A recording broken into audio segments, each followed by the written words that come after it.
What's up, everybody? It's your boy MC from MCTV. I just want to make this video before, my day starts doing what I got to do. But what we're going to be talking about quick for like the next 8 minutes is, let's talk about real quick what they're doing to Devin Haney. He had a fight with George Kambosos, and he really earned that fight. He was so active in the recent years that he's been fighting, earning some mega paydays on top of that. Devin Haney is highly underestimated. I just watched a reel back of him actually delivering a knockout. And so people say he doesn't have power, but tell me why he knocked, quite a few individuals out, and he still does till this day. Whether it's in sparring or other fights and whatnot. But, Devin Haney's the real deal. He hasn't even taken a loss in the pros at all, not even once whatsoever. And to me, that's insane, because people really try to make him out to be like he's not as great as he really is. Devin Haney is an amazing example for any young man of, our stature, and I commend the man. I give him the praise that he's due, you know what I'm saying? He is on the right track. I really like his pops. His pops did everything he could for him, his son, so he didn't have to go down the same footsteps that he himself did, Yeah, I don't want to be putting this all out to the world, but he couldn't go in Australia because of something that happened in the 1900s, the late 1900s. Which is a dang shame, you know what I'm saying? Some old offenses, holding us back. That's his own blood right there. That's his blood, sweat, and tears. But he did tell us that there's no way in shape and form in this world that he would let his son, be unprepared. They left no stone unturned. He said he made sure that, Devin Haney was prepared for the task at hand. And Devin Haney, I got to trust him as a man and the champion that he is, to go out there and perform and do what he must do despite all odds being stacked against him. We've seen this before. I hate to use Bevo as an example, but he earned it. Bevo had all odds stacked against him, and he overthrew Canelo. He ain't even a black fighter. Back to the point, though. It seems like Haney's got all odds stacked against him, but the crazy thing is, he's in a really unique situation because of how much he's being avoided. So like how can you, it's really hard to just, Devin Haney is an anomaly on his own. He's his own niche, he really is great and unique. He really is like in his own spot, Devin Haney is just Devin Haney. I'm glad he exists. That's one thing I can say about him, okay? And yeah, when it comes to fighters, I was watching Bruce MF Wayne. I'm not gonna say what the MF is. I really like his channel. I subscribe to him. I'm going to keep watching his videos. I like his take, his stance. I share a lot of the same views.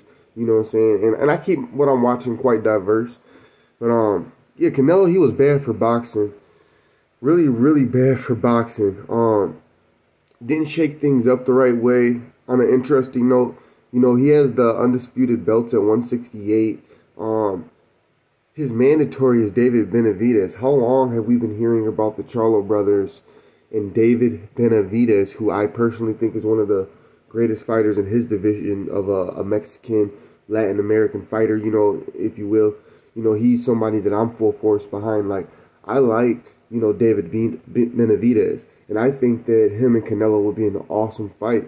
But we all know what the deal is. Canelo don't want to fight a Benavidez because Benavidez clearly has too much for him. You know what I'm saying? Would Canelo fight a Isaac Pitbull Cruz? I don't know. I don't even think he would do that. I think Isaac Pitbull Cruz got his number on him too. You feel me? This is no slack to like nobody's culture. I feel like it's a disgrace to the authentic culture that we let a fraud like Cinnamon slide through and, you know what I'm saying, just steal what he has stolen and then give him roses on top of that. Well, I wasn't throwing roses, y'all were. But y'all see what it is now, though. I don't really even got to say it like that.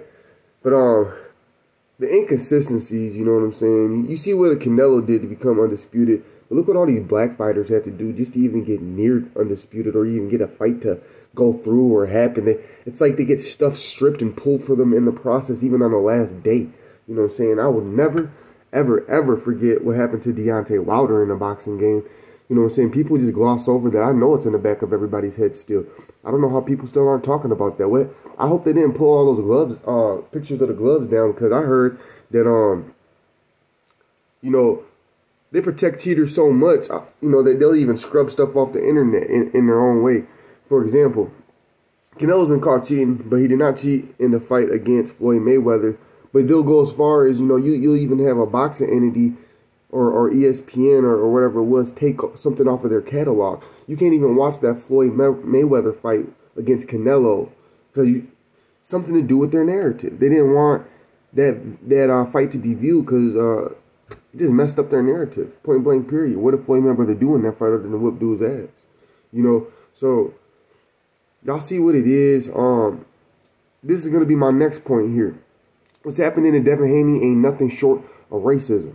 Okay, people in positions of power using their leverage to determine or to affect or influence the outcome and fate of another individual or group of people. Okay, so that's all that's happening because why the hell is he in Australia alone with Zab Judah's dad? He don't even got his own personal trainer or his dad's trainer. This fight's been in the making for a long time. Australia was on full notice about this fight because this is big for them. You know, the entire country of Australia is on this. Nothing happens in Australia. So this is massive for Australia. Don't get me wrong. Australia is a beautiful place. Sure, there's awesome people. But when it comes to boxing, ain't nothing popping in Australia. Probably besides Cambosos. I don't know if he's going to pop for long like a piece of burnt popcorn. But, you know, I wish him the best. I don't know what's going on this weekend necessarily, but I believe the Haney fight is June 4th, June 6th. You know what I'm saying? But I believe, is it Rolly Romero, Gervonta Davis this weekend? I might have to enlighten me. I might have to look that up. You know, man, I tell you. Let's move to the heavyweights, though. But real quick, Alexander Usyk, I mean, him versus Canelo, who do y'all really think will win? I got to go with Usyk after that Bivol fight. I can't see Canelo in any other weights unless he was there for a few years, like solidifying himself. Because what happened in that last fight shows the wear and tear on the juicing of his body. He cannot go to heavyweight. He can't fight anyone close to that unless it was a Makabu Airbook. You know, as Boxing Ego would say. And you talking about all them payday. Yeah, we want a motherfucking payday. Give us our motherfucking payday. Yes, that's what you want, right? That's why you fought Floyd Mayweather. You wanted a motherfucking payday, nigga.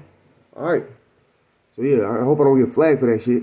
But it's your boy MC from MCTV. I'm going to be back at y'all with another one. Have an amazing day. You know what I'm saying? Stay tuned. We're going to get this thing popping. And I really hope to see Deontay Wilder again, y'all. LDBC. Bomb Squad.